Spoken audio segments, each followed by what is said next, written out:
See men taking a walk in high heels next Saturday as part of the awareness. Just Vision spokesperson Nolwazi Nhlangulela joins us now live via Skype from Durban to talk about this campaign. Nolwazi, thank you very much indeed for coming through. We talk at a time where there's this, the existential angst of women is palpable. These recent deplorable crimes against women and children is another, wake-up call for South Africans. Feel the pain, walk in her shoes. It's an important campaign on the face of it. Tell us about it. Good afternoon. Thank you very much for having me. Feel the Pain, Walk in Her Shoes campaign is, as you had said, a campaign where we are calling on men and basically all South Africans to come and join us and literally take a walk in a woman's shoes. Although it is literal, it's also very symbolic.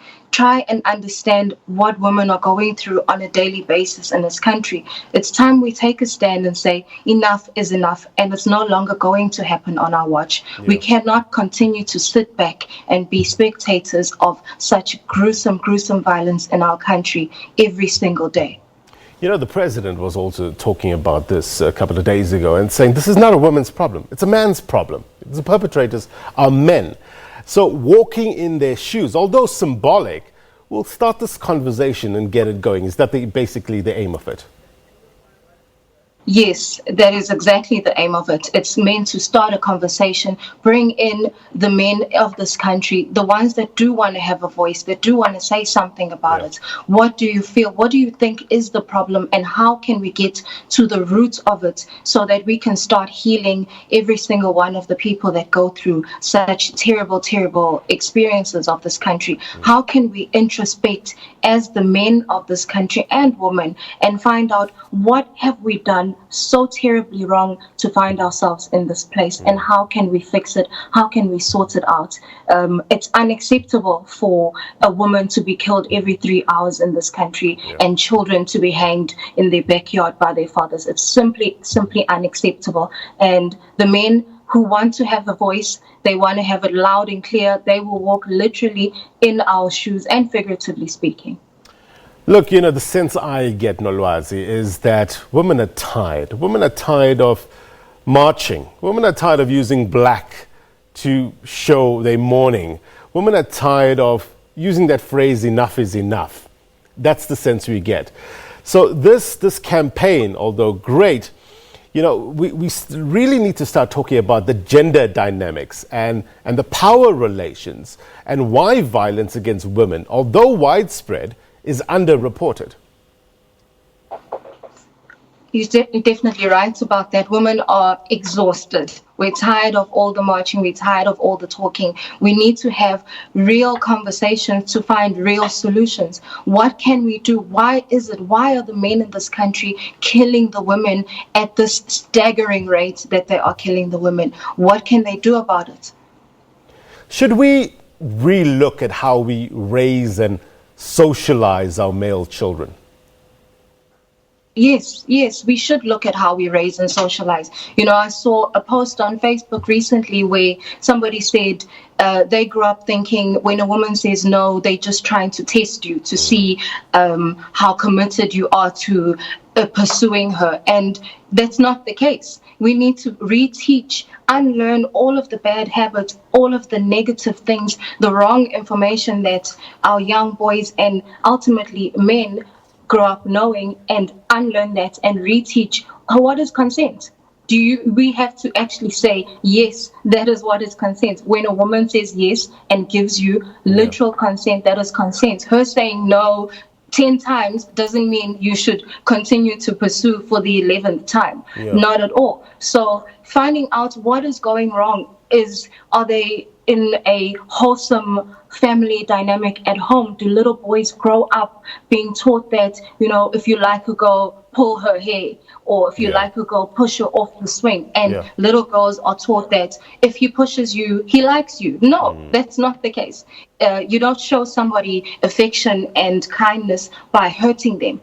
And when we change all of those interior by introspecting and looking inside, I think that's where we'll start to heal ourselves. That's where we'll start start to reteach new, good, healthy habits to young boys and ultimately the men of this country. And it all goes back, Nolwazi, to that phrase that you often hear, boys will be boys. That needs to stop, isn't it? Because that phrase doesn't cut it anymore. No, does not cut it at all. Boys will be boys was back in the day, and it didn't cut it back then, and it doesn't cut it now. What about educating our learners at school level about gender-based violence? It's very important to educate our learners at school level about gender-based violence, because those are the young kids that are still very impressionable to what they see on TV, what they see on the media, what they see as acceptable. And as even women, we need to educate not just the young boys, but the women and the young girls, the students, for them to know that this is not okay. If you go to a party and you've hung out with someone, going to someone's house or a party doesn't mean it's not consent. It's not okay. You haven't put yourself in that situation and allowed yourself to be raped or be killed. There's nothing that you've done that you have allowed without your consent. And once we teach them at those grassroots levels that what is consent, what is okay, what is not okay, I think then we will begin to start changing the mentality of the children, the way that they grow up, the way that they learn what is acceptable, what is not acceptable in society. So this is taking place on the 14th, I understand, of September in the port city of Durban. Any plans to roll it out nationally? Yes, absolutely. There's definitely plans to roll it out nationally.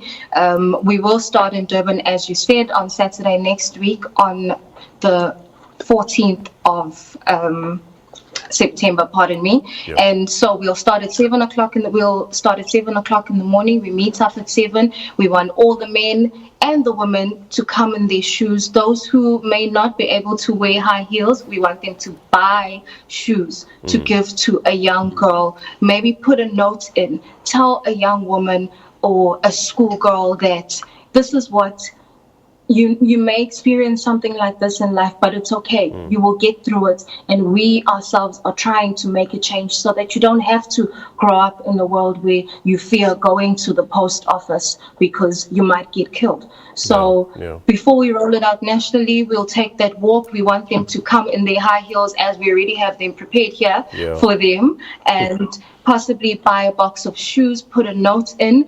At one of our future events, we'll hand all of those shoes out to young girls and young women, and just to give them some sense of hope that all is not lost. We know we are in a really terrible state right now as a country, but we're willing to work together. We're willing to pull ourselves up by the bootstraps and get down and work. Yeah, you know, it reminds me of something that Uyinene Mkhwetyane's mum said yesterday in the speech at a funeral, is that, you know, I warned you, I'm just paraphrasing, I warned you about everything, but I forgot to tell you about the post office, or I didn't warn you about the post office. So it really talks to, you know, the situation that women are going through. I want to get your head where your head is in terms of, you know, what's the best approach here.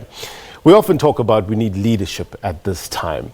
Do you place a lot of emphasis on that, or do you think we need more of campaigns like yourself from the ground up to start this conversation and affect change?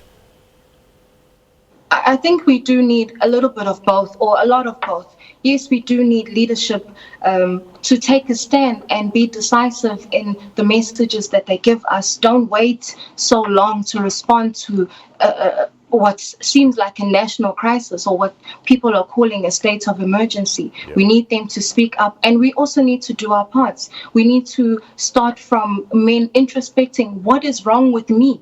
Ask yourself, what is wrong with me as a man? And don't be complicit by sitting and listening to being out with the boys and listening to jokes or comments that are made, catcalling women, etc., etc. That's how we start to do our own part, because we can't always look for external answers. Sometimes the answers lie internally in us, and the solution lies internally in us. We can't sit and wait and say government must do this. What can we do right now on the ground? What can I do for my neighbor that has a young child or a young girl? I must be vigilant. I must always be aware of my surroundings. I must not be afraid to accompany a woman. Even as a man, keep your distance, but be in a protective position to her. But also, as I said, we need a lot of both. We need to do the work ourselves, and we need the leaders to also step in 100%. And be decisive.